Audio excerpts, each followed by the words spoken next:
What is going on, guys? This is Daniel, and today I'm excited to bring you a Memphis Grizzlies offensive breakdown. All this footage is from the OKC Memphis series Game 2, and I'll go through some of the sets they run, so let's get to it.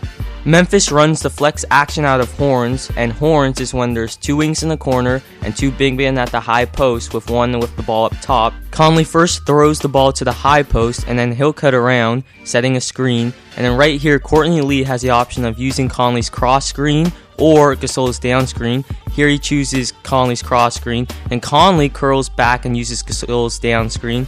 All this movement causes penetration, and they eventually get a wide open three for Conley.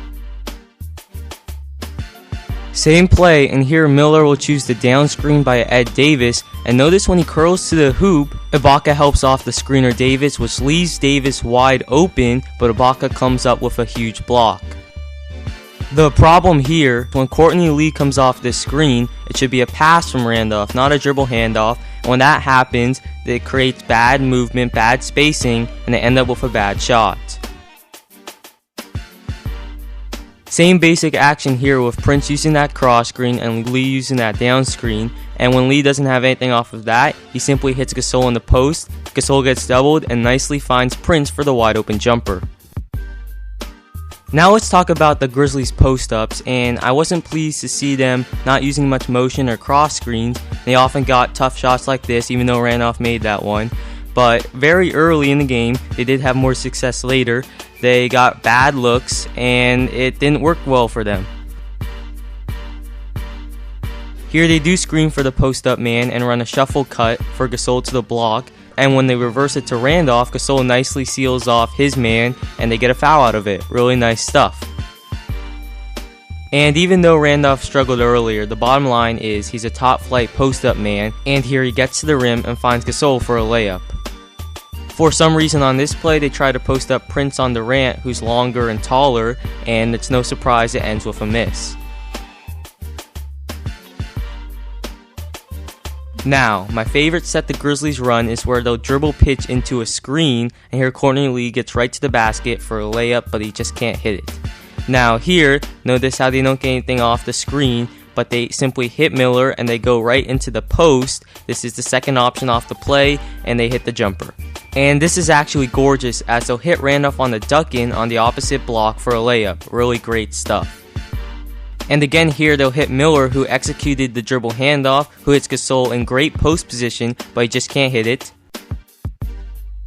On this play, they should have executed the same option they did with Miller, as Conley should have hit the red circle Lee right here, who could have hit Gasol in the post, because Ibaka would have been late getting to him, the green circle. Instead, Conley turns it over.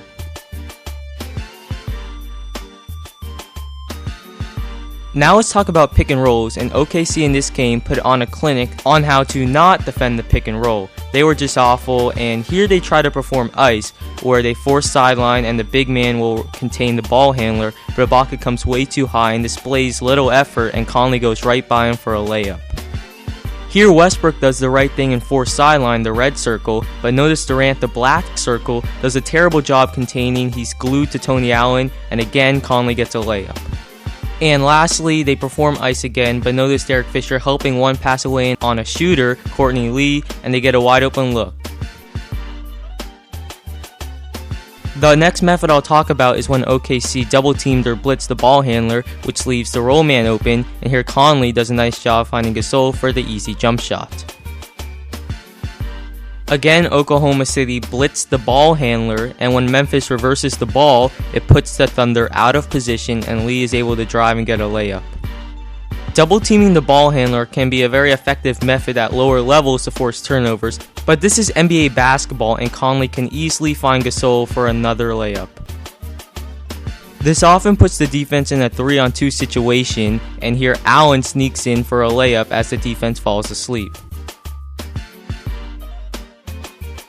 Let's give a lot of credit to Memphis though, as here they clear out one side to put the defense in a 2-on-1 situation, and here Butler chooses to cover Gasol, which leaves Mike Miller wide open. And on the most critical play of the game, where Memphis won this game, they get a 2-on-1, and Tony Allen's not just going to stand there in the corner, he's going to flash to the high post and make the defense pay for playing off of him, and they win the game.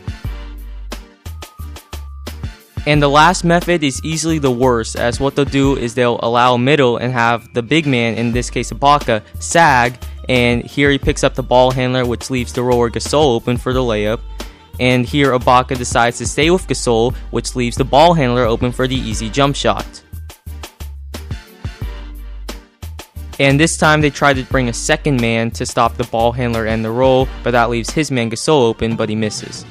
Memphis also ran a lot of horns pick and roll, where the side Conley would choose, the big man would roll to the basket, while the opposite big man will flash to the top, and here they help off Randolph, who's flashing to the top, and that gets him a layup. This time, the players don't cut hard and the passes are slow, very poor execution, but they eventually get bailed out because Cephalosha helps one pass away, opening a lane for Conley. OKC plays good defense here as they take away the Randolph to Gasol high-low pass, but Conley abuses OKC's terrible pick-and-roll coverage by splitting it and getting a floater. And Randolph tries to get the high-low pass to Gasol here, but that just was never open. Here Memphis does do the high-low action where they hit Gasol and then they get Randolph in terrific post position, but he just can't finish. And lastly, one more example of helping one pass away is Westbrook tries to stunt Gasol, but Allen nicely cuts the basket and gets fouled. And on this last play, I really liked what I saw, as they'll go UCLA 1-4 offense where they'll hit the high post, which triggers a back cut. That triggers pinch post, and then they'll execute a dribble handoff, and they eventually get Randolph in the post, and he gets fouled. That's basketball, folks.